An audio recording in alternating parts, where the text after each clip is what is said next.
New conflict has erupted overnight between India and Pakistan. Israel says it intends to occupy Gaza. The war in Ukraine continues. The returned Albanese government faces a world of increased global tension and, prompted by the man leading the country we have regarded as our closest ally for 80 years, a world rewiring its political, trade and defence allegiances. I'd like to congratulate you on your great victory. I was so happy. Thank you, my friend. I was so happy. Perhaps it is no wonder then that the Prime Minister has made his first planned port of call our nearest neighbour to the north. I have a request for you. Yes, go ahead.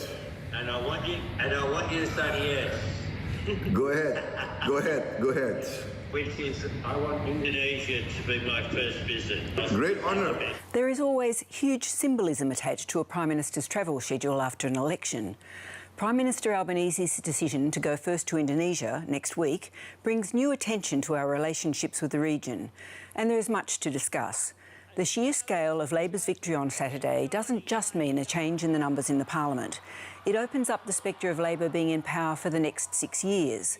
With that comes a very different set of calculations, both on domestic policies and on the international stage. So it gives them a lot of time, really, to start thinking about what are the coordinates of Australian foreign and defence policy. They're dealing in an environment now where Trump is sort of conceivably splitting the world into blocks. I think the effect of Trump on the Asia-Pacific and on Australia is really only dimly registered in the political ecosystem in this country. We have a big agenda. We're looking forward to implementing it with confidence, with the confidence that comes from a big majority, a substantial majority in the House of Representatives. Intertwined with the reworking of the global order are the changes in horizons given to domestic policy considerations. Longer timeframes can provide more certainty in which to effect change. One of the important things when we think about certainty for business and the community and the ability to enact reform is having continuity. And the re-election of the government provides the opportunity for them to make this pivot from managing the cycle to dealing with the structural challenges of the economy. Even in a world economy that is particularly uncertain and requires immediate attention. I've already had a briefing from the Treasury Secretary this morning at 6:45. Obviously, the immediate focus is on this global economic uncertainty, particularly the US and China part of that and what it means for us. In the short term, we know that the economy's turned the corner. The fight on inflation isn't over, but inflation has been coming down. So we would expect to see the Reserve Bank move to a cycle of rate cuts starting later this month. One effect of the Trump rage against the world is that it is trade connections that may require us to make some choices long before defence ones. We've often spoken about the so-called choice that awaits Australia. We've all thought that was going to be based around a potential war over Taiwan. The choice might come sooner, and it might be over whether or not we're prepared to go on this economic bandwagon with Washington. I think it's too early to say, but there is certainly whispers and chatter in Washington about marshalling the US allies in Asia to put up some kind of high tariff and regulatory wall against China. Now that will put Australia and many allies in the region and in Southeast Asia in a very difficult position. So if we want to view supply chains, in the past we used to think about wage arbitrage. Where can I get my factory located, my goods produced at the cheapest possible price with decent quality? Well, now we have to think about whether that fits within the changes that are taking place geopolitically.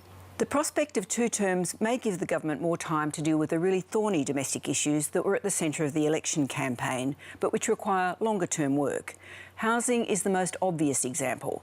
It just takes a lot of time to build, and voters will be impatient.